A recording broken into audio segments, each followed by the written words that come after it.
victims that are deceased on the location.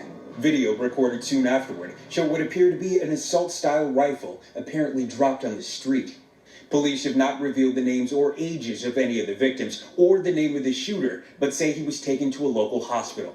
Residents nearby say they were shocked by the sound of gunfire as authorities asked them to take cover. And I was going out to dinner with my wife, and I just heard about 5 to 7 gunshots, and one of the officers told me to get back into the parking structure, and I parked my truck, and I saw like 5 officers running down.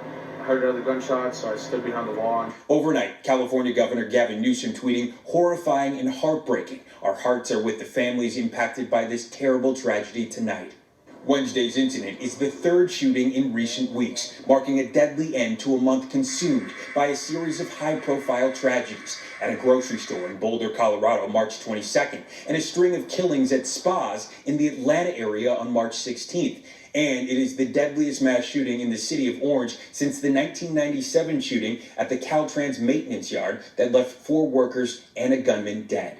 This morning, another quiet community shattered by gun violence as police search for answers. I've lived there all my life, so this is not to be known, so it's kind of scary. It's a very tragic incident, and we're doing our very best to make sure that it's investigated thoroughly, and we'll give you as much information as we can.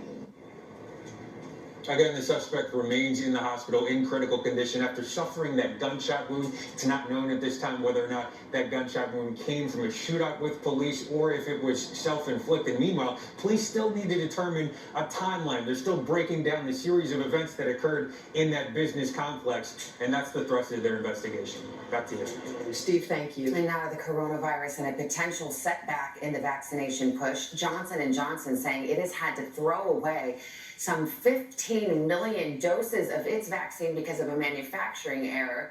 But at the same time, just hours later, CDC Director Michelle Walensky said the U.S. would reach 100 million vaccines given this week. NBC's Tom Costello has the latest on those shots and the new surge in cases. Tom, good morning.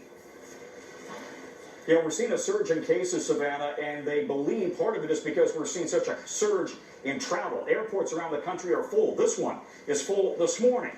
That is a concern because they're trying to stem the increase in cases, but at the same time, as you mentioned, 15 million doses of the J&J vaccine apparently wasted after a manufacturing problem in Baltimore. As vaccine rollouts hit different stages state by state, this morning a growing urgency to get more shots into arms as quickly as possible.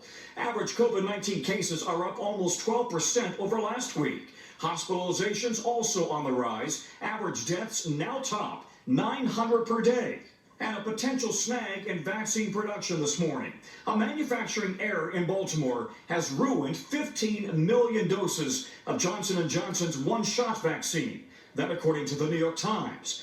J&J says the batch was never advanced to the filling and finishing stages. The company says it will still be able to safely deliver an additional 24 million single-shot vaccine doses through April. This, as a new report from the CDC, ranks COVID as the 3rd leading cause of death for Americans last year, just behind heart disease and cancer. We are so close, so very close to getting back to the everyday activities we all miss so much. But no, we're not quite there yet. A particular concern, the B.1.1.7 virus variant, originally found in the UK, believed to be deadlier and more easily transmitted. That strain, already the predominant strain in some areas, now accounting for 26% of the virus circulating nationwide. Meanwhile, air travel is up. The TSA reports screening more than 1 million passengers every day for the past 3 weeks. United Airlines CEO says his company, which was losing more than $100 million a day at this point last year, is expected to end March in positive territory. It tells you something about the pent-up desire for travel, the pent-up desire to remake those connections. And now, questions about whether you may need a so-called vaccine passport for things like international travel, going to concerts or sporting events. The White House says it'll leave that to the private sector. U.S. airline executives do not support a vaccine passport for domestic flying.